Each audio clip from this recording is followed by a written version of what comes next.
É uma alegria estar de volta na linda cidade de Chapecó. Nessa oportunidade, revendo amigos, conhecendo novos irmãos. Uma alegria rever aqui o pastor Lalana, sempre bonito, sempre alinhado, né? Pena que o senhor comprou um terno igual ao do Roberto. Eu achei que era uma dupla sertaneja. Uma alegria, pastor Lalana. Quero cumprimentar a pastora Jussara. Ela está aí? Cadê? É a mesma do ano passado? Né? Não, ela está mais bonita agora, está mais nova. Uma alegria revê-la, viu, pastora? Cumprimentar meu amigo, pastor Wagner Roberto. Fazia tempo que eu não vi o Wagner. Hoje olhei para ele ontem e falei: Wagner, você veio da Europa? Ele falou: por quê? Tem neve na sua cabeça. Estamos envelhecendo, amigo. Amigo de longa data. Te amo, Wagner. Deus te abençoe. Quero cumprimentar aqui o pastor Daniel Lemos, essa figura simpática que nos buscou no aeroporto. Eu não sabia que o seu coração era tão apaixonado por missões. Que coisa linda, Deus te abençoe. A pastora Júlia, cadê ela? Quem é? É aquela... Meu senhor orou muito. A senhora orou mais ainda. A senhora achou que eu ia falar alguma coisa estranha, né? Eu quero cumprimentar aqui também Sua Excelência, o vereador Fernando Cordeiro, que é presidente da Câmara. É o senhor, né? Deus abençoe o senhor, viu? O senhor, se tivesse botado uma gravata, ia falar que é pastor aqui da Assembleia de Deus, né? Apesar que ele tem mais cara de universal, né? Mas nem tudo é perfeito na vida, né? É brincadeira, brincadeira. Uma alegria conhecer os missionários que estão aqui.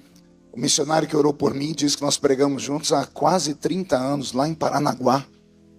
E até aqui nos ajudou o Senhor. Deus te abençoe muito, viu? Descobri uma missionária que é lá que é paulista, está lá na África, em Angola, está ali, ó. Paulista, todo paulista tem esse sorriso bonito aí, ó, né? Deus abençoe a senhora, o seu esposo, uma alegria. Abra sua Bíblia comigo. No livro do Pregador, no capítulo de número 12, livro de Eclesiastes.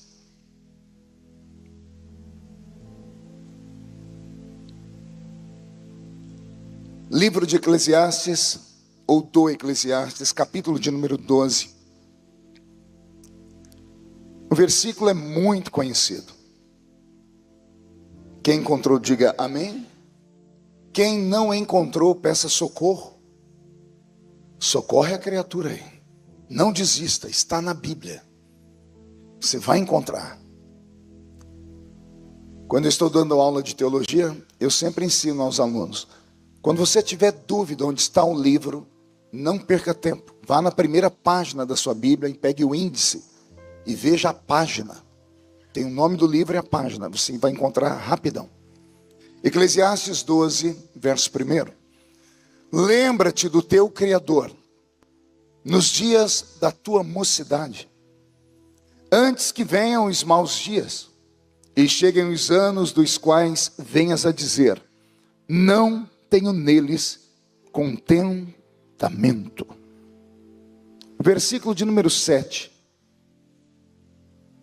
E o pó volte à terra, como era, e o espírito volte a Deus que o deu. Vaidade de vaidade, diz o pregador, tudo é vaidade. Amém? Feche a Bíblia, coloque no banco, na cadeira, e pegue na mão da pessoa mais perfumada do seu lado. Eu tentei bonito, não deu certo. Perfumado deve ter alguém aí. Isso, agarra a mão da criatura, aperta com carinho até ela falar aleluia. Pentecostal que não faz barulho. Está com defeito de fabricação, não é? Vamos orar mais uma vez? Senhor, mais uma vez nós entramos na sua presença. Eu tive a honra de ser ministrado pelo missionário que já me apresentou a ti. A minha oração não invalida dele, ela soma-se a dele. Porque antes de ministrar a sua palavra, eu preciso te fazer alguns pedidos, Pai.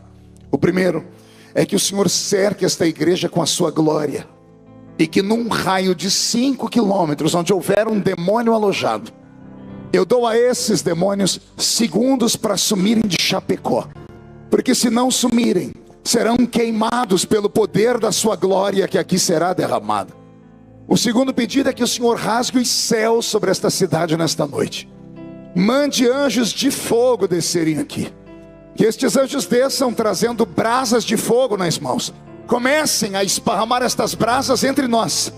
E onde houver um crente cheio do Espírito Santo, pega ele nesta noite, Jesus, e mostra o caminho da verdadeira e poderosa adoração.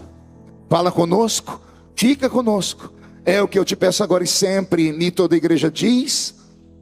E os que podem, tomem seu assento aplaudindo a Jesus, porque Ele é bom, porque Ele é maravilhoso. Uma honra estar ao lado do pastor Moisés. Deixei ele por último de propósito, porque eu estava olhando para ele e eu vi que o tempo não fez mal só para mim. A gente era menino, né? Primeira vez que você disse que eu preguei lá na tenda faz só 25 anos. O tempo não para. E é sobre isso que eu quero pregar nessa noite. Olha para o seu irmão e diga para ele: está preparado aí? Trouxe lenço? Alguém trouxe lenço? Quem não trouxe lenço, prepare a manga da camisa, a ponta da gravata. Nós receberemos um batismo de quebrantamento nessa noite aqui. Me perdoe a maquiagem, se a senhora não usar uma maquiagem da Sephora. Eu só tenho mulher em casa. Sei de tudo. É Sephora. Sabia disso? Eu estou lá nos Estados Unidos, chegando. Aqui tem a loja da Sephora. Uma moça falou: não, tem da Sephora. Porque o nome é francês. Ó, que praga. Se não for maquiagem dessa, você está perdida. Porque essa dura 24 horas. Então eu já peço perdão, porque hoje o Senhor quer falar algo muito profundo ao nosso coração aqui. Amém, igreja?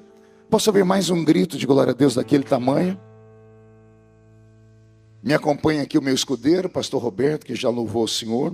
Roberto era ministro de louvor lá nos Estados Unidos, trabalhava com o pastor Benny Hinn. E aí veio para o Brasil trabalhar com o pastor Benny Ruim. Oh, escutei lá atrás, é verdade. Dê um cascudo na cabeça da criatura aí, por favor. A gente fala na intenção dos nossos falar, não, né? Aí tem gente que diz: é verdade, Senhor. Isso é ruim. Glória a Deus. Roberto, mude a música para mim. O texto deve ter assustado algumas pessoas, porque é um congresso missionário. E um congresso missionário geralmente se espera uma mensagem missionária. E o pregador que foi convidado para pregar é um pregador de barulho, é um pentecostal, daqueles de pregar aquelas mensagens que arranca tatu da toca e sabiá do toco. Mas desde que o dia amanheceu, nós viajamos desde as 4 horas da manhã, estava pregando em Anápolis ontem, no estado de Goiás. O Senhor veio falando ao meu coração até chegar em Chapecó. O Senhor disse para mim: eu preciso curar nessa noite. Então se prepare, porque Deus vai fazer algo extraordinário. Se você não gostar, reclame com Ele, tá bom? Posso ouvir mais um grito daquele tamanho que só essa igreja sabe dar? O texto que eu li, geralmente usado em congressos de jovens, em cultos de mocidade, foi lá que eu aprendi esse versículo. Cultos de mocidade em Assembleia de Deus. Culto de mocidade lá no interior de São Paulo é culto de Pedro, Tiago e João. Só vai os 3 para a igreja, né? Parece que é o dia que o pai e a mãe se livram do filho, né? E ele fala: vai para a igreja, mas ele não acompanha. E aí vai lá, meia dúzia de maluquinhos que tem vontade de pregar, de cantar. Todos ficamos naquela ansiedade de termos uma oportunidade para cantar, para dar um testemunho. Me lembro o primeiro culto que eu fui pregar, meu Deus. Eu preparei tanta coisa. Eu fiquei na frente de um espelho, segurando uma escova de cabelo, e eu pregava para mim mesmo, e eu chorava. Falei: hoje eu estou feito. Quando cheguei na frente do povo, eu não sabia o que falar. Tinha preparado uma pregação de 3 horas, deu 2 minutos e comecei a escutar assim na igreja: cri, cri, cri, cri. Os grilinhos, silêncio. Desci humilhado dali. Mas foi a porta que Deus abriu. E dali em diante eu tomei gosto por estar no púlpito pregando para a igreja. Esse versículo então ele marca a minha vida desde a minha tenra infância. Porque eu me converti com 13 para 14 anos de idade. E desde então eu prego a palavra do Senhor. São 37 anos. Hoje eu tenho 50 anos. Sei que eu estou com cara de 60. E o corpinho é de 70. Porque não é você, né? Bocó. As pessoas falam, como é que é ter um músico assim, à altura do Roberto ao seu lado? Eu digo, se você soubesse o que ele é, além de músico, ele é meu enfermeiro também. Ele que aplica injeção, ele que me dá os remédios. Eu tomo só 12, 13, não, 13 não, 14. 14 comprimidos por dia. Então, as coisas não são tão fáceis. E desde então, desde criança, ministrando, desde adolescência pregando, desde recém-casado pregando, desde casado pregando, desde que fui pai pela primeira vez pregando, depois fui pai pela segunda vez e Jesus levou meu filho, depois fui pai pela terceira, pela quarta vez. Desde agora que sou vovô, eu tenho vivido diante do Senhor. E as pessoas me perguntam, como foi? Eu disse, faria tudo de novo. Porque não existe riqueza maior do que essa aqui. Algumas igrejas que eu vou, as pessoas têm honra de falar, está aqui o nosso deputado. As pessoas têm orgulho disso. Para mim é um fardo tão grande, que eu sempre tento deixar o deputado lá em Brasília. Eu só me alivio quando eu estou aqui. Porque o deputado é uma profissão. O pastor é uma vocação. A profissão vem da horizontal. Ela vem aqui e vai. A vocação vem da vertical. Eu estou político, mas eu sou pastor. Amanhã posso não estar mais político, mas serei pastor. Porque foi isso que o Senhor me chamou para ser. E como pastor, agora velho, já quase um ancião, com as experiências que o Senhor Jesus me deu, eu tenho olhado a vida de outro ponto de vista. Eu cheguei aos 50, e lá no interior de São Paulo a gente diz assim, pastor Lalana, que o homem que chega aos 50, ele está começando a dobrar a curva do cabo da Boa Esperança. Já ouviram essa expressão? O cabo da Boa Esperança chegou em uma época do mundo que era o ponto mais distante conhecido por aqueles que moravam nos continentes. Saíam nas embarcações e conheciam o cabo da Boa Esperança. Então quando o navio chegava lá, a pessoa podia bater no peito dizendo, eu já fui até o fim do mundo e voltei. Então quando você chega à idade de 50, lá no interior se diz, você já começou a dobrar a curva do cabo da Boa Esperança, ou seja, até a curva do cabo da Boa Esperança é só ascensão, é subida. Quando você chega lá, você faz uma curva e começa a descida. Raramente alguém na nossa geração chega aos 100 anos de idade. Então eu posso dizer que já vivi a metade da minha vida. E o problema é que eu não vi a metade da minha vida passar. Parece que foi ontem. Parece que foi ontem que eu estava chegando aqui no estado de Santa Catarina, em um ônibus com uma caravana. Menino pobre, com a mão cheia de calo, de tanto cortar cana de açúcar, de apanhar laranja, algodão, café, de carregar minha caixa de engraxar sapato nas costas. E usei um dinheiro que eu ganhei de vereadores da minha cidade para comprar uma guitarra, porque o meu sonho era ser músico. E eu estava chegando lá na porta da loja do senhor Bonucci, que era a Casa Musical Bonucci, e parou na minha frente um fusquinha verde, meia, caindo aos pedaços. E de dentro do carro gritou o irmão para mim, ô Feliciano, vamos com nós para Camboriú. Eu falei, o que é isso? É uma cidadezinha lá de Santa Catarina, mas vocês vão fazer o que lá? Deus está operando lá. Eu falei, mas custa caro. Quando eles falaram o valor, eu disse, vocês estão de brincadeira, né? Vocês adivinharam o valor que está na minha mão? Se eu entrar aqui, eu compro uma guitarra e vou ser músico na igreja. A irmã dentro do carro disse, se você usar o dinheiro para ir conosco, você volta de lá com uma chamada divina. E como eu era novo convertido, o novo convertido acredita em toda a loucura que falam para ele. Eu deixei de comprar minha guitarra e vim para Camboriú. Cheguei em Camboriú, não tinha dinheiro para comer. E aí os irmãos faziam uma vaquinha. E eu me lembro que numa manhã missionária, o pastor Gregório Charzuk, um gaúcho pregando, ele fez aquela oferta missionária tão linda quanto essa que fez Moisés. E eu desesperado, angustiado, porque eu não tinha um centavo para dar de oferta. E quando ele terminou aquilo, eu frustrado lá na porta, o velho Gregório gritou, tem alguém agora que poderia dar para Jesus como oferta a sua vida? E eu levantei os meus olhos e disse, isso eu posso dar. E eu saí correndo pelo corredor do ginásio, saiu um monte de gente correndo, me derrubaram. Eu derrubei os outros, pisaram em cima de mim, eu pisei em cima dos outros também. Cheguei lá na frente do altar e me joguei no chão, deitei com os braços abertos. Eu acho que foi para mim, porque eu escutei o pastor Gregório falar: estão vendo esse menino aqui? Mas tinha outros também. Mas eu estava deitado e disse: Deus acabou de receber a oferta dele.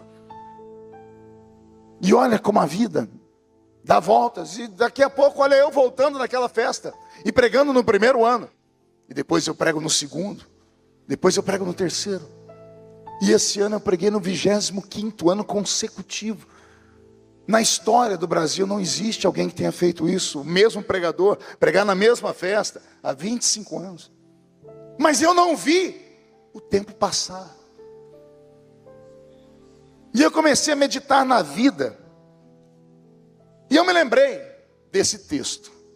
E me lembrei que quem escreveu esse texto aqui era um camarada que era um ponto fora da curva. Ele não era normal. A mente dele era ampliada. Se nós mortais usamos 10% do cérebro humano apenas, Deus deu a ele a habilidade de usar pelo menos uns 30%. Foi chamado de o homem mais sábio da terra. Ao lado dele está Daniel. E ao lado dele, de Daniel, está Lúcifer. Já leram isso na Bíblia? Quando Deus foi falar com Lúcifer um dia, disse: eu te dei uma sabedoria acima da de Daniel. Deus vai falar com um ser metafísico de uma outra dimensão e diz: você é tão sábio quanto meu servo Daniel. Mas Daniel não chegava aos pés de Salomão. Pense num trio de inteligência que Deus mexeu no cérebro deles. Deus deu um choque na cabeça deles e despertou neurônios que a ciência diz que nós não conseguimos despertar. A ciência diz que o homem vai evoluir daqui 500, 600, 1000 anos. Aí nós vamos deixar de usar só 10% do cérebro e vamos usar 15, 20. E depois mais uns 5, 6 mil anos, mais uns 30. Até o homem se tornar algo fora do normal. Mais ou menos como aquele filme Lucy. Já viu? Um filme de ficção que tem. Tomaram um remédio, foi ampliando a mente da moça. Aquilo lá. Ficção, é o desejo do homem despertar todo o conhecimento que ele tem, a inteligência, a capacidade mental que ele tem. O homem que escreveu este livro aqui para nós, não escreveu só esse. Ele deixou para nós, dentro da Bíblia Sagrada, 3 pérolas literárias. Ele escreveu para nós o livro de Cantares, ou Cântico dos Cânticos. Ele escreveu para nós o livro de Provérbios. E ele escreveu para nós o livro de Eclesiastes. Vamos ver se a classe aprendeu. Quais foram os 3 livros que ele escreveu? Primeiro, segundo, terceiro. Uma salva de palmas para a classe. Parabéns. Interessante é que quem estuda a Bíblia, não quem lê, mas quem estuda a Bíblia, se você ler os 3 livros de Salomão em sequência, você vai dizer: tem alguma coisa errada aqui. Pergunte por quê. Só falo se todo mundo perguntar. Porque não parece que é o mesmo escritor. Porque o escritor, ele tem uma impressão dele, ele tem um jeito próprio de escrever. Quem aqui já leu livros de Augusto Cury? Pode ter lido 10, todos os livros, você sabe que é o Augusto que está escrevendo, porque ele tem uma impressão dele. Quem já leu livros de Dan Brown, de Agatha Christie, de J.R. Tolkien, ou qualquer outro escritor, você vai ver que o escritor tem uma impressão digital dele. Eu amo livros, eu li mais de 5 mil livros na minha vida. Eu sou apaixonado por leitura. E o leitor, quando eu começo a ouvir alguma frase, eu sei quem é que escreveu. Por causa que o escritor tem uma habilidade. Mas esse Salomão aqui, como eu disse, ele não era normal. Ele escreve 3 livros e parece que são 3 escritores. Não parece que é o mesmo homem. E quando eu comecei a perceber que havia uma diferença muito grande, uma diferença gritante entre o primeiro, o segundo e o terceiro livro dele, eu comecei a tentar entender o porquê disso. E descobri. O primeiro livro dele, ele escreveu quando ele era adolescente. O segundo livro dele, ele escreveu quando ele era um homem de meia idade, que Freud vai dizer que é aquela idade do lobo. Quando o homem passou dos INTA, está chegando nos ENTA. Estão entendendo aí, né? O homem passa dos INTA e chega nos ENTA. E quando o homem chega nos ENTA, ele tem uma outra visão de mundo. Só que quem escreve o Eclesiastes não é um adolescente e também não é um homem de meia idade. É um velho. É um velho que está muito velho. E aí quando você coloca os 3 livros e começa a lembrar as 3 histórias, as 3 maneiras como ele escreveu, vai dando angústia na gente. O primeiro livro que ele escreve é um livro de amor. Livro do quê? Alguém já amou aqui? Ninguém. Nossa, vamos pregar uma obra missionária para paixão. Vou perguntar de novo: alguém já amou aqui na vida alguma vez? Alguém já fez loucuras por amor? Que tipo? Você fez aquele tipo de loucura cega que você mandou um carro na porta da casa da pessoa, com aquele homem com o microfone na mão, fazendo você pagar o maior mico da história? Judite, o Antônio mandou te dizer que ele te ama. Já viram isso? Quem faz uma porcaria dessa? Senão alguém está louco.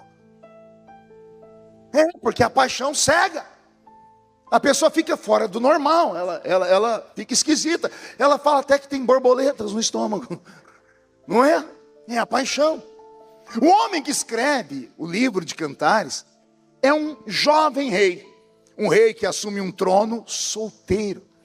E esse rei solteiro que assume o trono, ele assume o trono de Israel debaixo de um milagre. Qual milagre? Ele era o último filho de Davi. E ele jamais poderia ser o rei de Israel. Só que ele é filho de um adultério. E Davi sabe que quando ele morrer, vão matar ele e a mãe dele. Vão riscar da história de Davi a parte obscura, a parte ruim. Todo mundo só quer que fique como exemplo para nós, para a terra, as coisas boas que nós fizemos. É isso que as pessoas tentam lembrar. As pessoas querem que a família quer que se lembrem de Davi, matando Golias, trazendo a arca de volta, vencendo, cantando, dançando, escrevendo salmos. Ninguém quer que saibam que Davi adulterou, que Davi mandou matar o marido da mulher. Ninguém quer. Mas tem uma prova, e a prova anda pelo palácio. É um menino de 8 anos, e a mãe do menino, a amante de Davi, está lá dentro do palácio, e todo mundo olha para ela, e ninguém toca nela, porque o rei ama. Mas o rei está doente e vai morrer. E o rei sabe que quando ele fechar os olhos, quem assumir o trono vai matar o menino e vai matar a mãe. E aí Davi, na cama, no leito de dor, faz os filhos passar perto dele, ora por todos eles. Mas quando o menino de 8 anos chega perto dele, Davi diz: me dê a sua mão. A Bíblia diz que Davi pegou a mão de Salomão e colocou debaixo da coxa dele. E Davi travou a mão do menino entre a coxa e o colchão da cama e disse: promete para mim que você vai ser fiel ao Deus do seu pai. Um menino de 8 anos: prometo. Promete a mim que você vai dar para Deus um presente que eu não pude dar. Que presente, pai? Eu quis dar para Deus uma casa, mas ele não aceitou. Por que não aceitou, pai? Porque na minha mão só tem sangue de inocentes. E eu não quero mais sangue de inocentes. Eu não quero o seu sangue na minha mão. Eu não quero o sangue da sua mão na minha mão. Ele ora com o menino, e Davi gasta seu último cartucho falando com Deus. E não é que ele tocou Deus.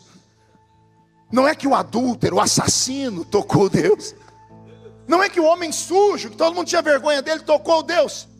A Bíblia diz que Deus abriu o céu, olhou para o menino Salomão e o amou. Vou falar de novo. A Bíblia diz: e Deus olhou para o menino e o amou. Não conta para ninguém. O irmãozinho de Salomão, Deus matou. Nasceu. Davi jejuou 7 dias. Cada vez que Davi jejuava pela saúde, o menino adoecia mais. O menino morreu depois de 7 dias de jejum. Davi que começa essa história de campanha de 7 dias de oração. Ele que inventa isso. Só que não funcionou com ele. Morreu o menino. Saiu do ventre podre de Batseba, o ventre adúltero, que nunca deixou de ser adúltero. Como pode uma fonte jorrar água doce e amarga ao mesmo tempo? Se o menino nasceu primeiro, era rejeitado, o segundo tinha que ser também. Mas olha como Deus é lindo. E Ele não mede todos pela mesma régua. Com cada um Deus tem um mistério. Aquele Deus matou, esse Deus amou. Só que Deus não só amou. Pergunte o que Ele fez. Ele era o último da fila. Numa fila, Davi foi pai de 20 filhos. Quantos? 19 meninos e uma única menina. 20 filhos. Salomão é o último. É o último da fila. Quem tem que ser rei? O primeiro, o primogênito. Aí Deus escuta a oração de Davi. Deus pega a fila. E o menino que é o último vira o primeiro. Se Deus te amar nessa noite, não interessa onde você está, Ele pode pegar você lá de trás. Não está entendendo? Eu vou falar de novo. Se Deus te amar nessa noite, se de alguma forma você chamar a atenção dEle, quer seja com essa mão levantada, quer seja com esse grito de glória a Deus, com certeza não com essa cara feia, parecendo que foi batizado num pote de vinagre. Achou que eu não ia falar? Com certeza não ficando olhando o pregador com esse olho seco, parecendo olho de sapo que morreu no dia de enchente. Isso aqui não é um velório. Com certeza não com essa boca travada, essa boca de aço, essa língua de ferro e esse queixo de concreto. Se você chamar a atenção de Deus nessa noite, Deus pode pegar a fila e virar. Quem acredita nisso? Então dá mais um grito, só mais um daquele tamanho, por favor. Deus amou o menino, e o menino foi ungido rei. O menino senta no trono, não se sabe a idade, foi entre 8 e 18. Ninguém sabe a idade certa. Entre 8 e 18 anos. Só que quando ele senta no trono, ele herda um reino quebrado do seu pai. Porque Absalão, o irmão dele, havia dado um golpe de estado em Davi, roubado tudo que Davi tinha guardado a vida inteira. E quando Davi volta para Israel, para Jerusalém, depois que Absalão é morto por Joabe, Davi vê o reino definhar. Salomão herda um reino quebrado. E ele herda o reino quebrado num tempo de inverno, inverno profundo. No inverno em que nem a segue, nem o verão funcionaram, nem a colheita, nem a safra, nem a safrinha. Israel vai passar fome naquele ano, e é o ano que ele assume o trono. E quando ele assume o trono, ele pergunta para os ministros de estado que o pai dele deixou: o que sobrou do reino do meu pai? E alguém disse para ele: não sobrou nada. Você herdou um reino quebrado, você herdou um reino amaldiçoado.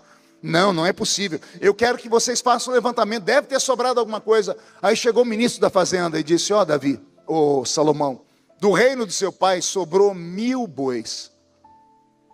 Não é vaca? Não, se fosse vaca a gente tirava o leite, do leite fazia o queijo ou requeijão. Sobrou 1000 bois. E dá para fazer churrasco para o povo? Não dá, porque a carne é dura, porque são bois de arado, bois que são usados para romper a terra seca, músculo muito duro. Dá para fazer ensopado. Vai dar para matar a fome de Israel, que tem 5 milhões de habitantes, por pelo menos 2 meses e meio. 5 milhões de pessoas comerão esses 1000 bois em 2 meses e meio. Só que o inverno vai durar o ano inteiro. E depois de 2 anos e meio, o povo vai começar a se matar. Vai ter uma guerra civil, ou as pessoas vão começar a matar os seus filhos e cozinharem eles. E o menino então tem uma ideia brilhante. Pergunte qual? A Bíblia diz que ele manda marcar um culto no alto da montanha. E ele chama toda a nação. E quando a nação vai subir no alto da montanha, eles vão vendo subindo os sacerdotes arrastando 1000 bois para o alto da montanha. O povo até achou que era churrasco. Quando chegaram no alto da montanha não tinha churrasqueira, tinha 1000 altares. E ele deu 1000 bois de oferta. Foi a primeira vez que Israel viu aquilo. O alto da montanha ficou vermelho com tanto sangue, de 1000 bois, milhares de litros de sangue escorrendo. Foi uma visão tétrica, uma visão terrível. Quem era espiritual dizia: esse homem é santo. Quem não era dizia: ele é louco. Quem era muito pragmático dizia: ele é excêntrico. As pessoas diziam: eu vou mudar desse país. Terminaram de matar os bois, de queimar, 1000 colunas de fumaça subiram ao céu.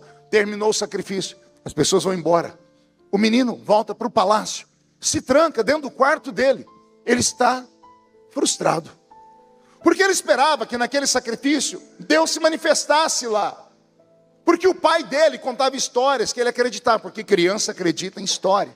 E o pai dele escreveu o Salmo 18. A minha alma estava indo para o inferno, mas o Senhor, Ele sentou nas asas de um querubim, e Ele voou sobre as asas do vento, e salvou a minha alma do inferno. A criança ouviu, achou que aquilo era literal, mas não era, era só um poema. É a história de Davi no campo de batalha. Um dos filhos de Anak, dos gigantes, derrubaram Davi do cavalo e tentaram fincar ele no chão com uma lança de 45 quilos. Foi um dos valentes de Davi que se atracou com um gigante e o matou. Colocaram o velho rei em cima do cavalo e disseram para ele: tu nunca mais sairás a peleja conosco, para que nunca se apague a lâmpada de Israel. Davi voltou para casa e escreveu o poema. Ele esqueceu do cara que matou o gigante. Ele esqueceu que era um homem de carne e osso. Disse: a minha alma estava no inferno. E foi o Senhor que sentou nas asas de um querubim e voou. E voou nas asas do vento. E tirou a minha alma do inferno. Olha o que o poeta faz. O poeta olha para a lua e faz uma música para ela. Ele olha para a nuvem e faz uma música para ela. Então o menino que assumiu o trono acreditava em coisas lúdicas, porque ele cresceu ouvindo histórias lúdicas. O que ele pensou? Eu dou 1000 sacrifícios para o meu Deus, o Deus do meu pai vai descer nas nuvens e vai socorrer a nação. Só que Deus não desceu. Ele se trancou no quarto. Mas Deus é tão lindo, que a Bíblia diz: e naquela mesma noite, antes da meia-noite, Deus entrou no quarto de Salomão e disse para ele: pede o que você quiser, porque eu vou te dar. Pede! Pede! É forte, né? Aí olha o que o menino vai pedir: eu só quero sabedoria. Para quê? Para entrar diante do seu povo e sair diante do seu povo. A Bíblia diz que Deus disse assim para ele: podendo me pedir riquezas, podendo me pedir longevidade de dias, podendo me pedir a cabeça dos seus inimigos, você me pede sabedoria? Então eu te dou sabedoria. Mas eu também te dou riquezas. Eu também te dou longevidade de dias. E eu entrego os inimigos nas suas mãos. Não haverá outro reino como o seu na terra. Nunca houve e também não haverá. E nesse dia Deus fez um pacto com Salomão. Deus ungiu o cérebro dele. E olha a primeira inteligência que Salomão teve para curar a quebradeira financeira do reino. Ele foi se casar. E aqui eu vou salvar Salomão nessa noite. Muita gente fala que Salomão era um maníaco sexual, era um tarado, porque ele só teve 700 mulheres e 300 concubinas. Alguém fala: meu Deus, é um maluco, ele é um depravado. Não, os casamentos dele eram casamentos políticos.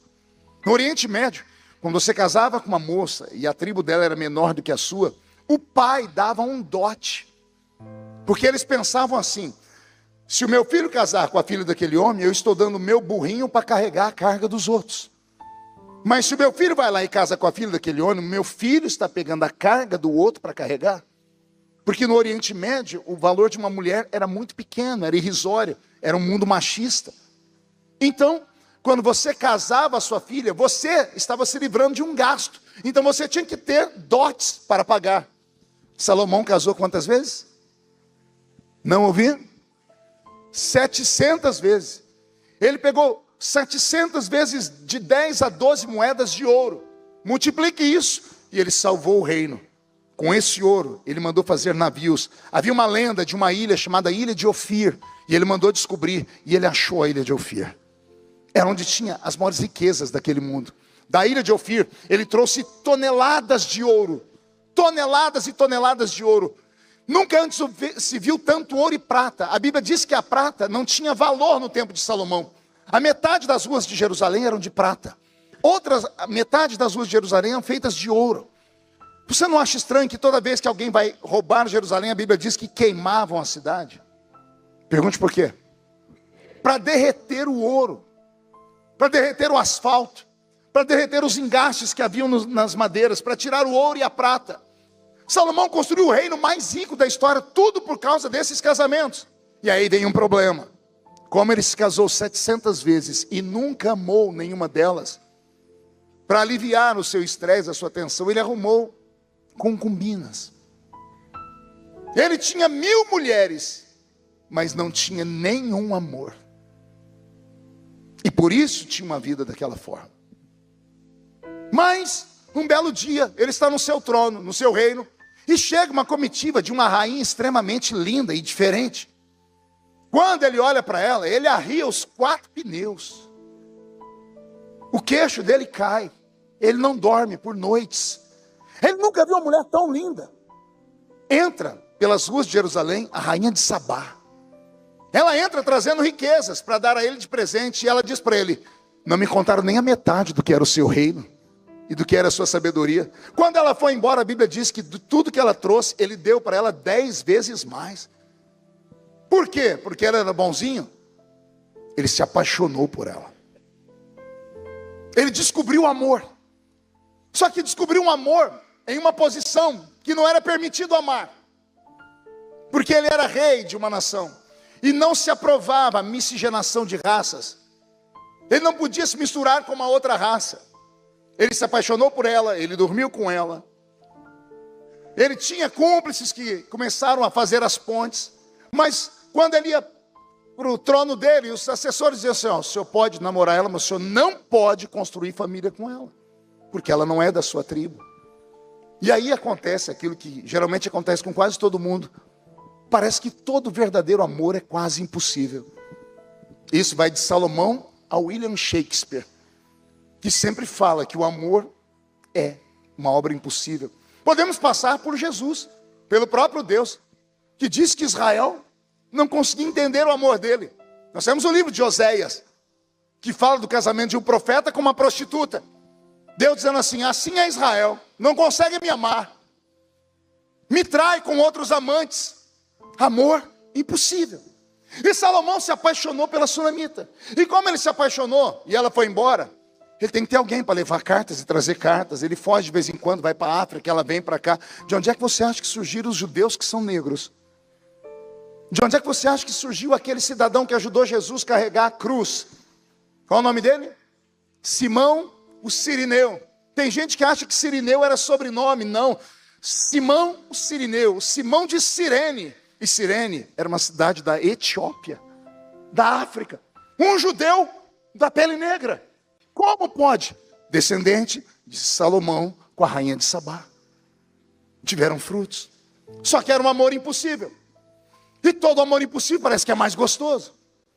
E o homem, quando vê que está impossível, ele começa a escrever cartas de amor para ela. E essas cartas de amor viram um livro da Bíblia, que é o livro de Cantares. O livro de Cantares, houve um tempo que ele foi arrancado da nossa Bíblia. Vocês sabiam disso? Do cânon sagrado.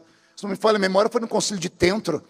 Chegaram à conclusão que o livro era extremamente pesado para estar aqui. Diziam que era um livro erótico. Porque Salomão fala umas coisas que até hoje, se a gente falar, deixa todo mundo vermelho aqui. Salomão diz, o meu sonho, sunamita, é tomar vinho na taça do seu umbigo. Está entendendo? Ele quer deitar ela, a taça dela, o umbigo parece uma taça, ele quer colocar o vinho e ele quer beber o vinho.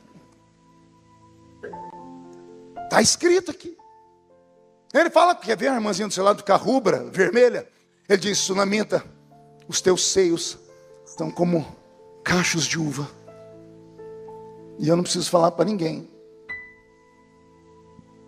o que a gente faz com a uva. Está escrito, está aqui. Ele diz que ele se perdia nas curvas do corpo dela. Ele desenhou ela nas cartas. Ele estava apaixonado. Tiraram o livro da Bíblia por conta disso, acharam que era pesado demais. Mas no concílio de Nicéia apareceu um santo, que leu e disse, não, o livro é santo. Pediram para ele provar. Ele leu, que é para nós o capítulo 6 e o versículo 10 do livro de Cantares. Lembra o que está escrito lá? O homem mais sábio do mundo, fazendo uma pergunta que ele nunca teve resposta. Quem é esta que aparece como a alva do dia, formosa como a lua, brilhante como o sol e formidável como um exército com bandeiras? Quem é esta? Venha, analise comigo. Salomão é um homem que tem resposta para tudo, sim ou não? Ele faz essas perguntas e não tem resposta, nem embaixo, nem antes, nem depois do versículo. Aconteceu alguma coisa, pergunte o quê? Ele estava tão apaixonado que ele já não podia mais conversar com ninguém, porque ninguém entendia. Aí ele lembrou do pai dele. O pai dele disse assim para ele, meu filho, se algum dia você fizer alguma coisa que as pessoas não entendam, e você ter que ser punido por isso, caia você na mão de Deus, porque na mão de Deus tem misericórdia.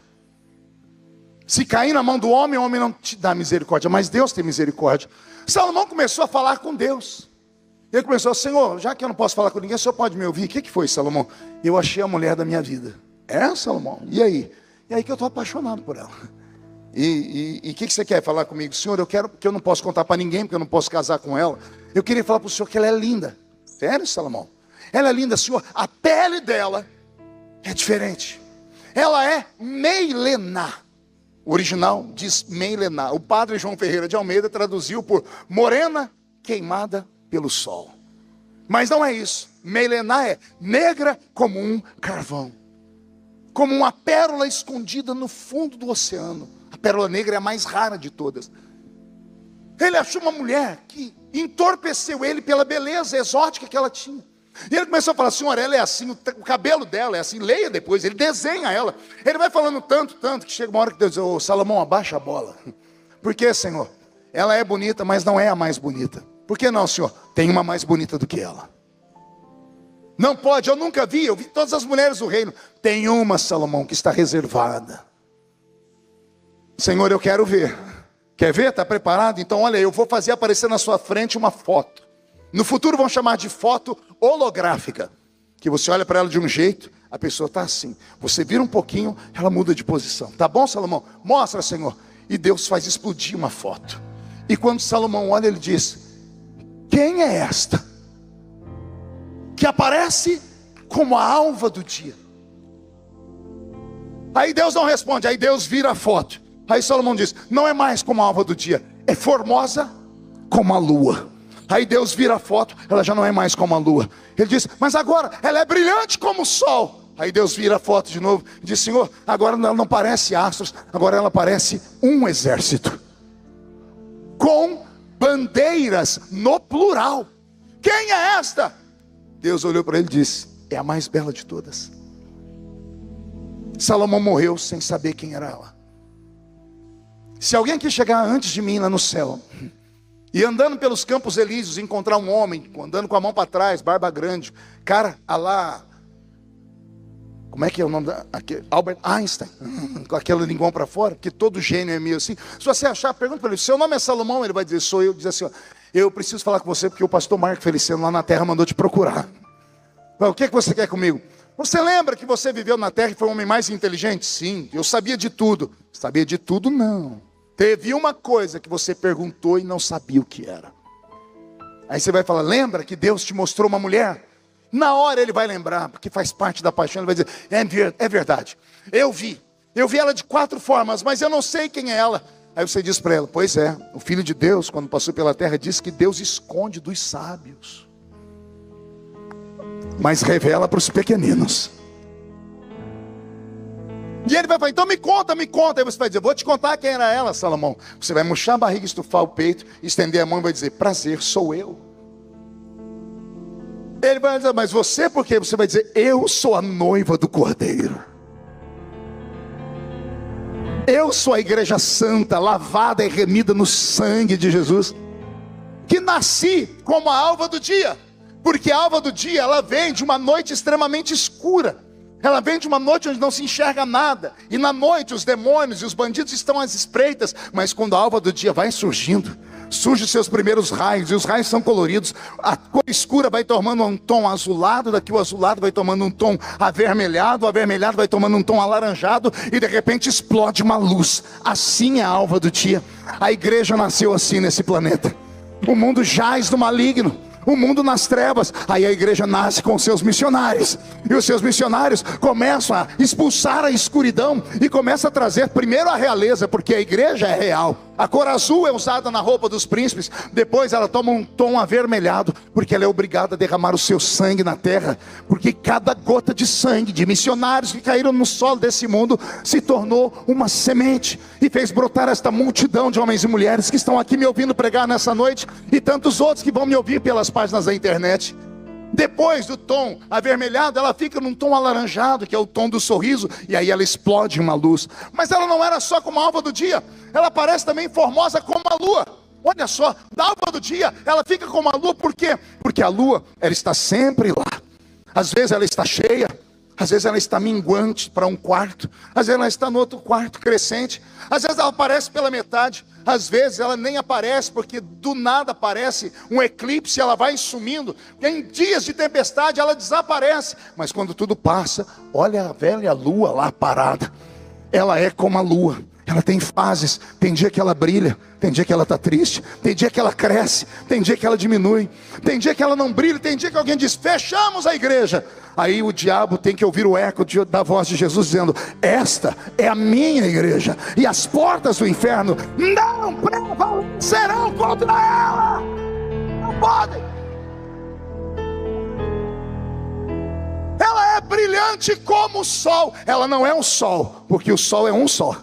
É o sol da justiça que está brilhando para todos nós aqui. Mas ela recebe o reflexo do sol. Mas ele termina dizendo uma coisa que não tem nada a ver com astro. Terrível ou formidável como um exército. Diga comigo, um. Não ouvi? Você vai entender o porquê. Como pode um exército ter bandeiras no plural? O Brasil vai para a guerra, ele só leva a bandeira do Brasil. O mundo manda os seus soldados para a ONU, tira todas as bandeiras do mundo e coloca a bandeira da ONU. Um exército não pode ter várias bandeiras, só tem uma. Eu entrei em colapso nervoso quando estava estudando sobre isso aqui. Aí Deus abriu a minha mente. Eu entendi que todas as vezes que um exército vai para a guerra, ele vai com uma bandeira. Mas quando ele vence, ele volta trazendo a bandeira dele e a bandeira do exército que perdeu. A igreja está vindo, um exército, carregando várias bandeiras. A bandeira da Bolívia, da Argentina, do Zimbábue, de Cuba, de Guiné-Bissau, de Angola, do Senegal, da Alemanha, de Moçambique, do Amazonas, de Roraima. A bandeira das drogas, da prostituição. Esta é a igreja. Ela é a mais bela de todas. E por causa disso o livro voltou aqui para a nossa Bíblia. Era a maneira de Deus dizer, o amor que o meu filho tem pela minha igreja é como esse. É difícil, às vezes é escondido, mas é verdadeiro. Eu amo Salomão, mas teve uma época da minha vida que eu odiei ele. Quer perguntar por quê? Recém-convertido, cheguei na igreja, dei uma olhadinha e já sabia com quem eu ia casar. Olhei a moça mais bonita da igreja, Edileuza. Falei, é ali que eu vou amarrar o meu burro. Chamei o líder da mocidade, que também chamava Marco, eu disse, como é que eu conquisto a Edileuza? Ele disse, seja romântico. Eu estava vindo do mundo, ex-drogado, eu disse, se eu falar para ela os versinhos que eu sei, não vai prestar.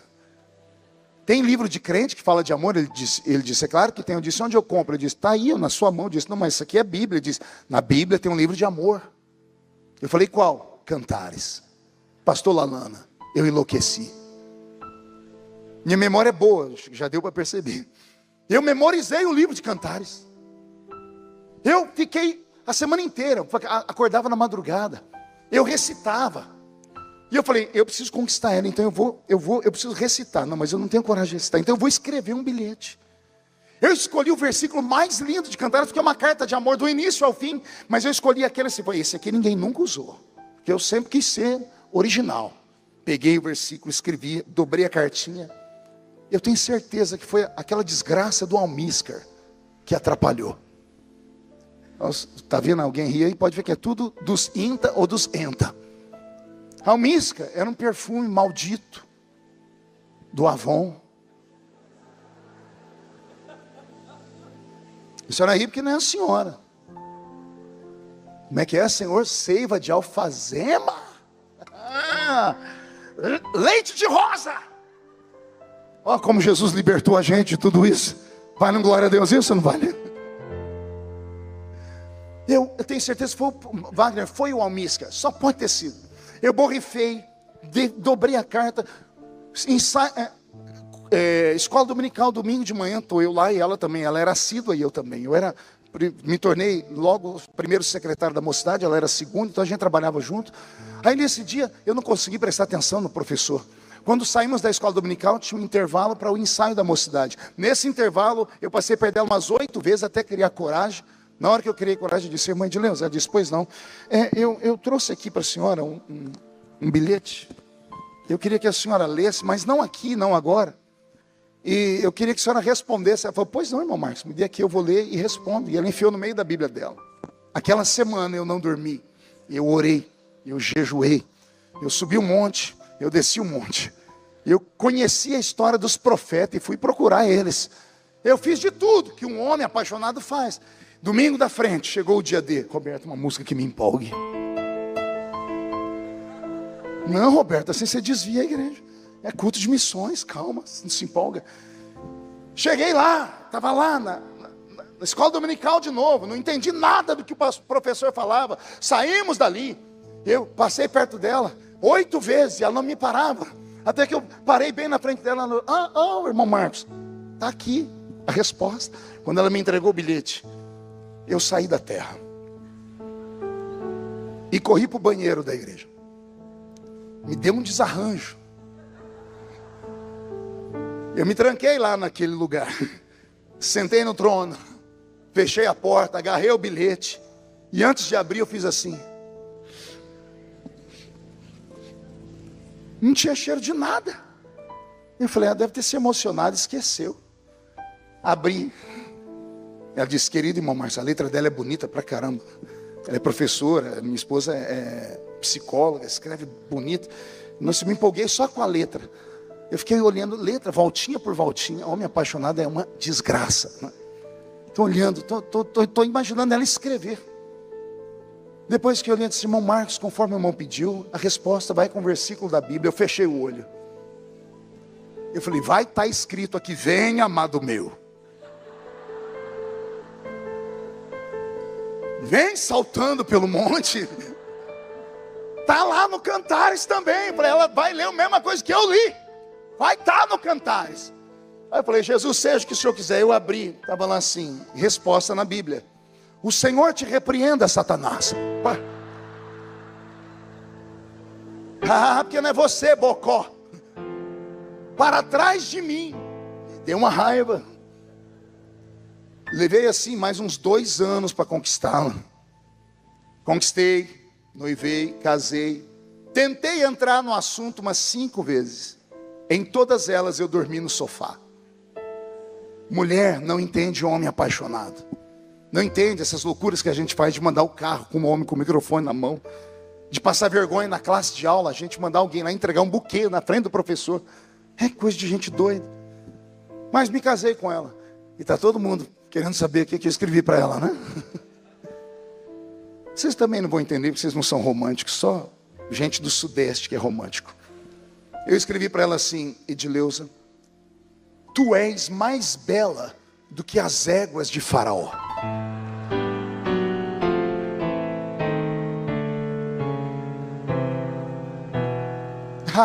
O quê? Você conhece a égua de Faraó? Você sabe o que ela comia? Você sabe quem cuidava das éguas de Faraó? Você sabe como elas eram tratadas? A velocidade que elas... Tá vendo? Ninguém entende. Eu estudei tudo sobre as éguas de Faraó e cheguei à conclusão que era o maior bem que Salomão tinha. Salomão apaixonado pelas éguas. Não adianta. Mulheres não entendem um homem apaixonado. Salomão escreveu este livro sentado em uma escrivaninha que ele mandou fazer. Pintou ela com ouro. Ele escreveu com nanquim, pena e papiro. Ele era um adolescente. Só que o relógio do tempo não para. Um belo dia, Salomão passa por aquela velha escrivaninha, olha para um espelho no seu quarto, e o que ele vê faz ele começar a meditar na vida. Porque o tempo passou. E ele não é mais um adolescente que quer ficar azarando uma garota, que fica sonhando em encontrar a cara metade. Ele chega naquela fase que eu disse no início, a idade do lobo. Quando o homem não é velho e também não é novo. Quando ele começa a ficar grisalho. Quando ele já não pensa mais em ficar namorando, agora ele pensa em deixar alguma coisa para a posteridade. Quando ele encarna a responsabilidade. Quando ele faz uma autoavaliação da vida e diz, tem que correr atrás do prejuízo. Ou tem que ensinar os meus filhos a manter o que eu construí. Aí esse homem, ele perde por completo a paixão. E ele se torna um ser extremamente lógico. Um homem racional. E o homem racional só começa a ensinar coisas racionais. E ele escreve o livro de Provérbios. Provérbios são conselhos. E o homem moderno diz assim, se conselho fosse bom, ninguém dava. Fazia o quê? Por quê? Porque conselho é chato pra caramba. Tem alguns provérbios na Bíblia, um deles não é de Salomão, mas olha que provérbio interessante. Melhor é ao homem ir a um velório do que ir a uma festa. Chama o seu filho hoje, sua filha, e diz, ó, tem um programão para você. Qual, pai? Tem um velório. Ó, coisa fantástica, um velório ali naquela rua. Seu filho vai falar, tá louco, velho? Alô? Vamos te internar. Quem é que vai num velório? Pois é, mas o escritor diz que é melhor o homem ir a um velório do que ir a uma festa. Só vai entender quem é pai. Só pai entende isso, pai e mãe. Só pai e mãe sabe o que ele passa na calada da noite, enquanto o filho não chega. E o bendito do filho acha que o pai e a mãe são chatos e ainda desligam a porcaria do celular. E a gente não dorme enquanto o filho não chega. Que a gente não sabe se vai chegar. Vivemos num país violento. Anteontem minha esposa estava com a minha netinha Aurorinha lá em São Paulo, ela foi assaltada. Levaram o celular e os cartões de crédito dela. Você sai de casa e não sabe se volta. E pai e mãe têm uma paixão pelo filho que não é explicável nesse plano. Aí o pai e a mãe se tornam chatos, porque quando o filho e a filha chegam, a gente começa a cobrar, a gente começa a falar, e os filhos chegam até a dizer, nossa, o que eu estou fazendo nessa casa? Que vontade de sumir daqui. E a gente fala para ele, não faz, não faz, não faz. Filho, você está pegando demais no meu pé. Não é pegar demais no pé, é porque nós tivemos a sua idade. E você nunca teve a nossa. Nós mais velhos temos que ter esse entendimento, temos que ter paciência com eles, porque nós já fomos como eles. Já erramos tanto quanto eles. Mas os mais novos têm que também entender que nós temos um pouquinho de experiência. E às vezes é melhor ver você chorar agora do que ver você chorar lá na frente. Não é isso que o velho Salomão escreveu em Provérbios? Não esconda da criança a varinha. Não foi ele que escreveu isso? Teu filho não chora agora, mas você chorará no futuro. E quando crescer, não vai se desviar dele. Provérbios. Quem lê Provérbios fala, não é o cara que escreveu poemas. Poxa, eu prefiro ficar com cantares, é muito mais gostoso, é muito mais legal. É uma história, é bonito. Só que não te dá sustância para a vida. Mas Provérbios vai te ensinar o caminho. Só que só vai entender o caminho um homem que já tem 50. Viram a diferença? Só que um belo dia, Salomão está saindo do seu banheiro luxuoso, que ele construiu, com requintes que nenhum outro homem já fez. O palácio dele levou 14 anos para ser construído. O templo de Deus, 7. E o templo dele foi a coisa mais linda do mundo. Imagine o palácio dele como é que era. Ele está saindo do seu quarto, tomando banho. Ele vem andando. Vai na frente do espelho, eu imagino cheio de mormaço por causa da água quente. Ele limpa o espelho. E quando ele olha para o espelho, ele toma um susto. Quer perguntar por quê? Minha música, Beto. Porque quando ele olha para o espelho, ele procurou lá naquele espelho, aquele garotão bonito, apaixonado,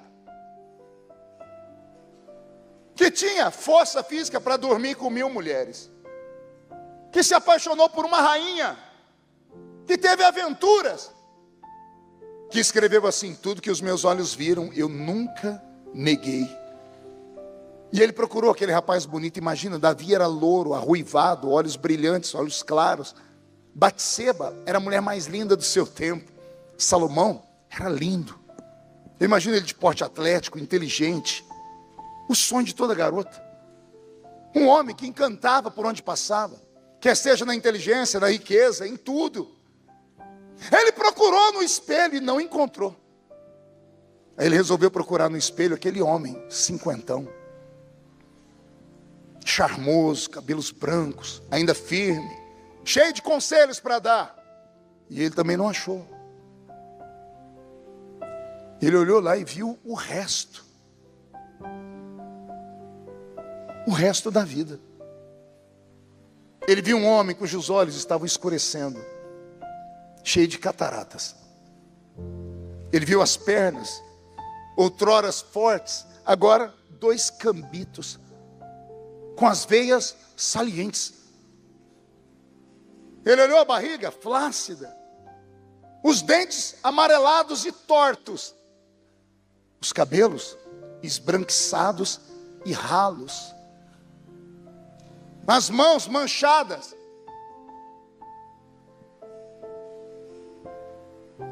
Ele percebeu que estava chegando no fim. Ele percebeu que esta vida é uma viagem, pessoal. Uma viagem muito curta. Que ali na frente tem um porto escrito, parada final.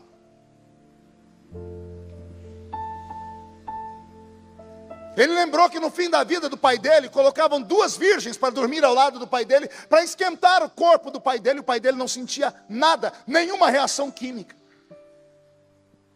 E ele lembrou que agora era a vez dele. Ele sentou naquela escrivaninha, com o apoio de uma muleta. Pegou a pena, o nanquim e o papiro, pastor Lalano.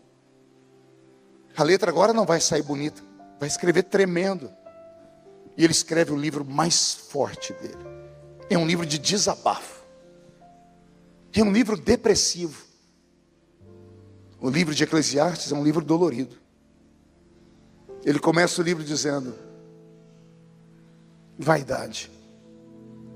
Tudo é vaidade. Eu descobri, diz ele, que há um tempo para tudo nessa terra. Há um tempo de correr. Há um tempo de abraçar para que você está amando. Há um tempo de plantar. Há um tempo de nascer. Ele diz, mas também há um tempo de parar de correr. Há um tempo de parar para colher o que plantou. Há um tempo de morrer.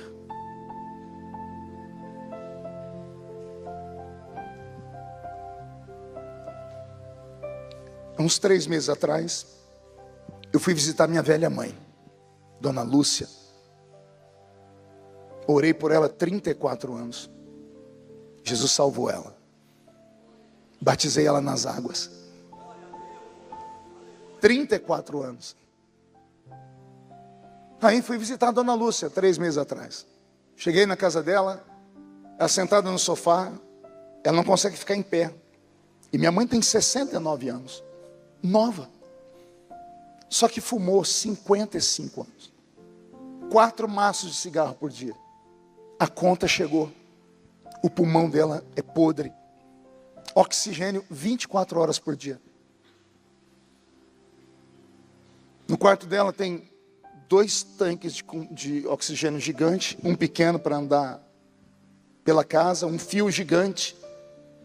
Se ela tirar, ela morre. A saturação dela no sangue vai a 42. Na época do Covid, quando chegava a 55, já entubava. O médico diz, ela está viva por milagre. A velha está sentada no sofá, eu cheguei, ela quis me dar um abraço, ajudei ela a ficar em pé. Abracei a velhinha. Abracei ela, porque ela está baixinha. Quando eu botei a mão na cintura dela, eu senti uma saliência, pastor Lalana Wagner. Foi aí, Dona Lúcia, o que é isso aqui? Está com a roupa embolada? Eu disse, não, meu filho, é a minha fralda.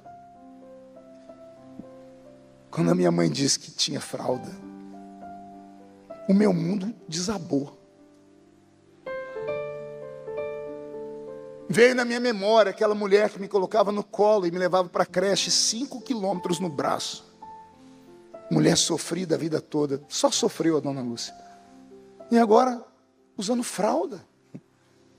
Eu brinquei com ela, para ela não ver que eu estava triste. Saí de casa logo, virei a esquina. Parei minha caminhonete debaixo de uma árvore. Eu chorei. Chorei muito. Porque eu não vi o tempo passar. O relógio do tempo não passa. Não para. Ninguém fica para semente. A vida é muito curta.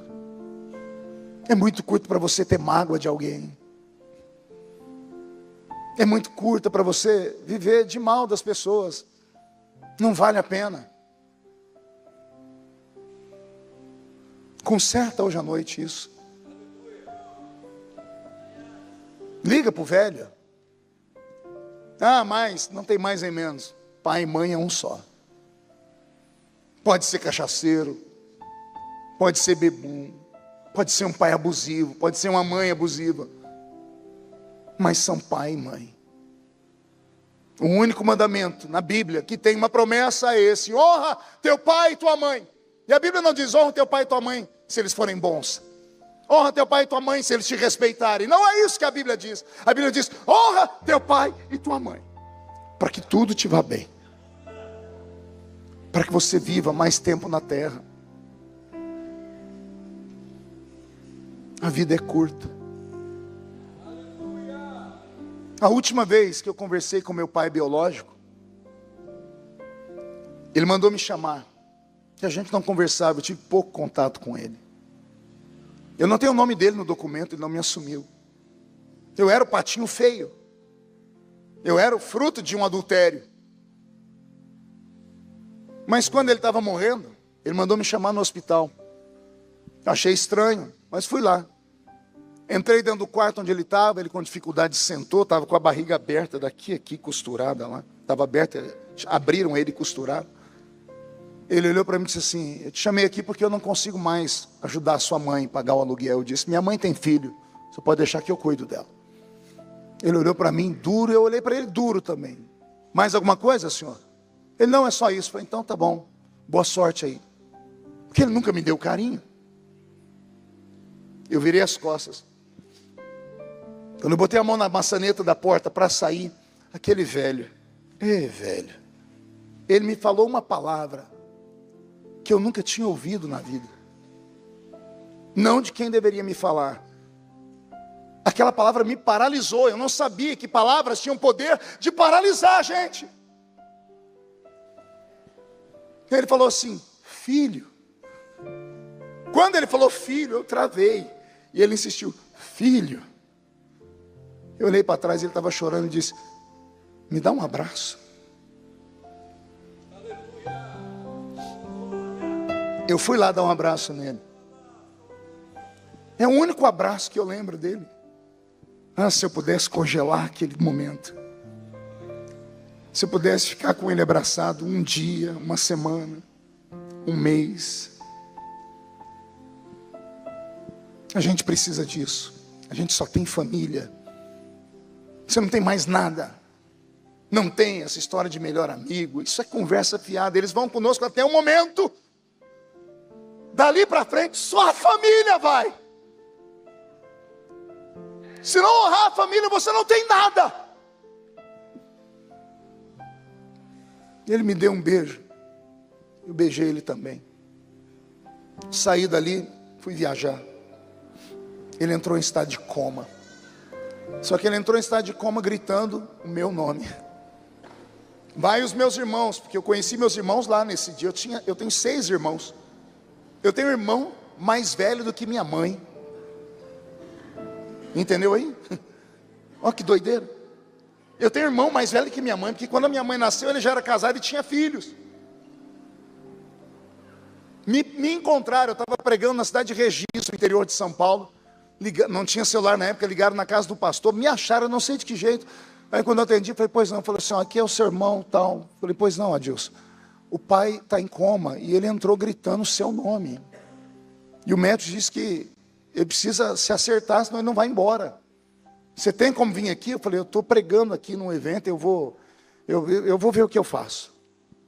Eu fui embora. Eu fui lá para a minha cidade. Eu lembro que eu cheguei 5 da manhã na rodoviária. Deixei mala em casa e fui para o hospital. Cheguei no hospital, meu irmão estava lá, saiu, eu sentei na cadeira, eu olhei para aquele velho. No dia que eu vi ele, ele ainda tinha uma estatura normal. Naquele dia, era só um cadáver. Falei: meu Deus, eu lembro desse homem, dos olhos azuis, forte, caminhando. Agora ele estava desse tamanho. O câncer acabou com ele. Ele estava com o olho aberto, o olho dele ia de um lado para o outro, com a boca aberta, respirando assim. Uma carranca. O médico chegou, olhou, disse: doutor, ele me enxerga? Ele disse: não enxerga, meu filho. Ele está em coma. Eu disse, mas por que ele não enxerga? Ele disse, isso aí é uma crise neurológica. Eu falei, explica, traduz isso. Ele está morrendo. Ele olhou, pela cara, está indo para um lugar ruim, hein? Eu falei, o que é que funciona nele? O doutor disse, só o ouvido. O que você falar, ele vai escutar. O médico saiu, eu sentei naquela cadeira e fiquei olhando para ele. Isso aqui é só crente, entende? Eu senti o ambiente, o ambiente pesou. Parece que a luz escureceu. O ar ficou rarefeito. O Espírito Santo falou comigo, a morte chegou. E ele vai para o inferno. Eu disse, tem como salvar? O senhor disse, tem. Repreende a morte e prega para ele. Eu pulei em cima do peito do velho. Eu botei a mão no peito dele, eu repreendi a morte. Eu senti a morte sair. Eu fui no ouvido dele. Eu preguei para ele 45 minutos. Comecei em Gênesis, fui até Apocalipse. Do Apocalipse eu voltei para o Gênesis. Eu fiz tudo que manda, conforme manda o script. E quando eu terminei, eu falei, e agora, senhor? Funcionou, não funcionou? Como é que está? Porque ele não esboça a reação, a pessoa está em coma, o médico ele só escuta. E eu estava desesperado, eu peguei na mão dele, eu falei, Senhor, eu preciso de um sinal, me dá um sinal de que deu certo, me dá um sinal. Quando eu abri o olho, eu olhei para o velho, escorreu uma lágrima. Aqui no cantinho do olho dele. Aí Jesus falou, já é meu.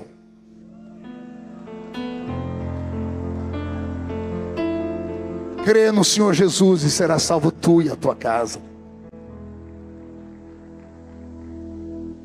Eu saí dali para chamar meu irmão entrou. Quando ele olhou para meu pai, ele veio gritando, o que você fez com o pai? O que você fez com o pai? Eu falei, não fiz nada não, porque ele morreu. Eu disse, não matei ele não. Eu disse, não é isso. O que você fez com ele? Olha o semblante dele, ele está sorrindo. O rosto dele virou o rosto de uma criança. Eu cheguei, ele estava com a carranca. Sabe o que o Senhor disse para mim? Ele ouviu sua voz. Ele entendeu que você perdoou ele. Perdoa.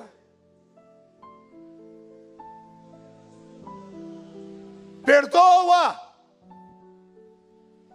Eu vou repetir. Perdoa. Tem gente aqui que tem parentes que estão presos lá no hospital, na UTI, não sabe por que não vai embora. Tem contas a acertar. Está na sua mão. Vai visitar a pessoa. Não consegue ir, pede para alguém pegar um telefone, botar no ouvido dela, ora com ela, diz eu te perdoo, vai em paz, vai com Jesus, libera o perdão. O perdão é saúde. Eu não disse que Jesus me trouxe aqui hoje por causa de você. Ele falou para mim, hoje é uma noite de cura.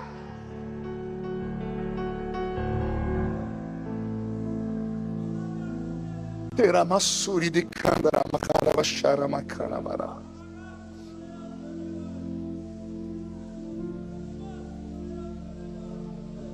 Maldito é o homem que se estriba em cima da sua beleza, em cima da sua riqueza, em cima da sua posição social, para pisar em cima dos outros. Idiota é o ser humano que acha que vai ficar bonito para sempre, que acha que vai manter a riqueza dele para sempre, que acha que vai manter o poder dele para sempre.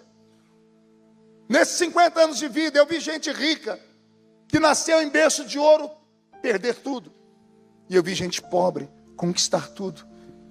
Eu vi gente que parecia um patinho feio e ficou bonito. Eu vi gente bonita ficar deformada. Essa vida é transitória. Salomão vai terminar o livro dele dizendo assim, gente, eu poderia aqui escrever um livro de coaching para vocês. Poderia ensinar você a ficar rico. Poderia ensinar você como conquistar amigos, granjear pessoas. Mas eu vou dar para vocês um conselho. De tudo que eu conquistei na vida, só tem uma riqueza. Lembra-te do teu Criador.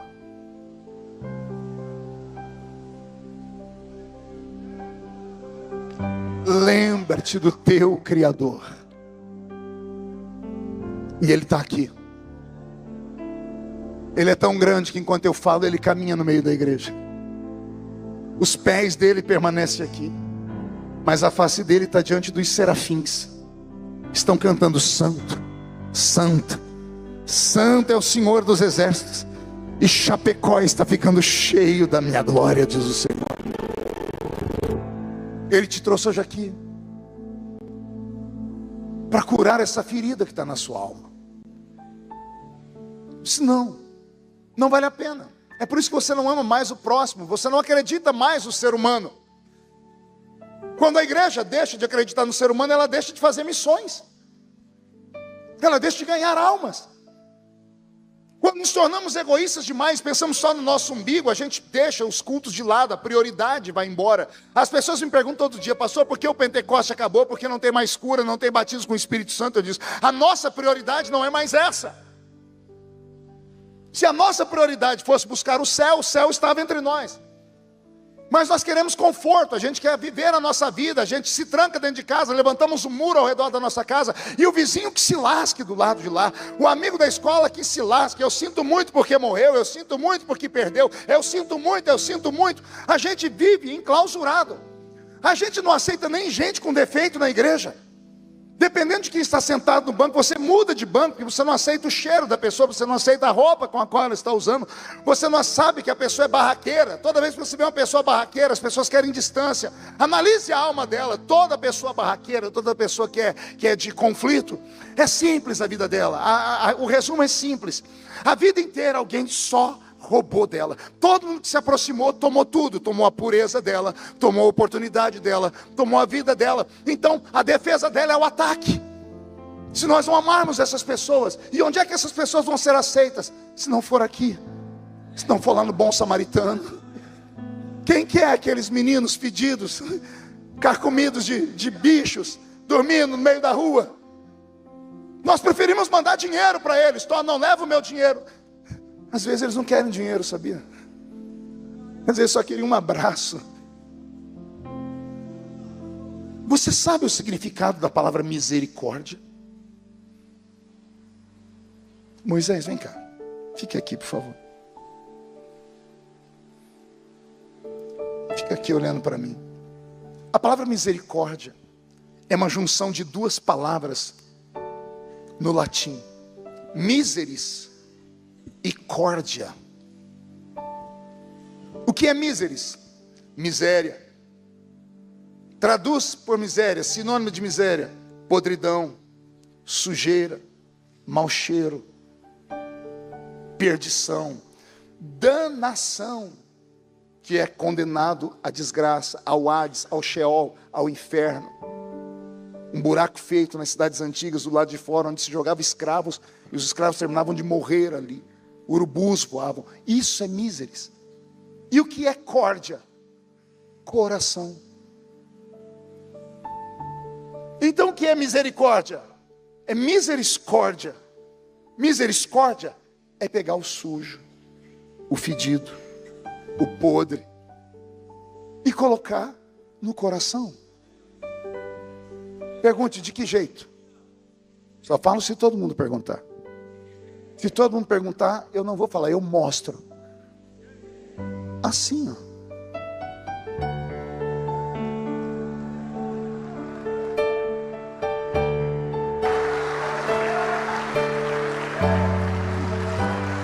Já percebeu que a gente abraça sempre pela esquerda? É coração com coração. É misericórdia, é pegar a pessoa e colocar aqui. Isso é cura. Está faltando abraço na igreja. Está faltando carinho. Seu velho pai está precisando disso. Sua mãe está precisando disso. Seu irmão, seu primo, seu tio. Queremos fazer obra missionária lá na África. E vamos fazer, precisamos.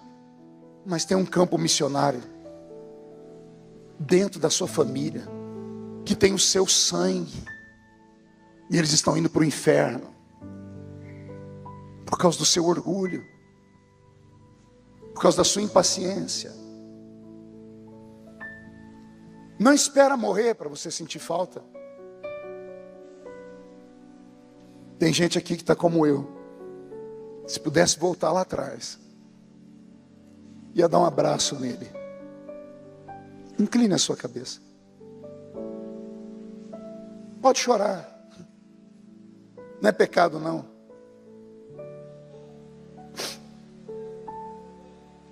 Deixa o Espírito Santo trabalhar. Ah, meu Deus. Piramassuri de Candaramacarabacara.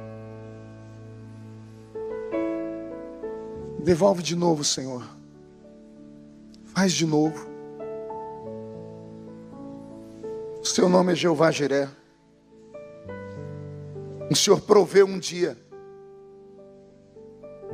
Provê de novo, Senhor.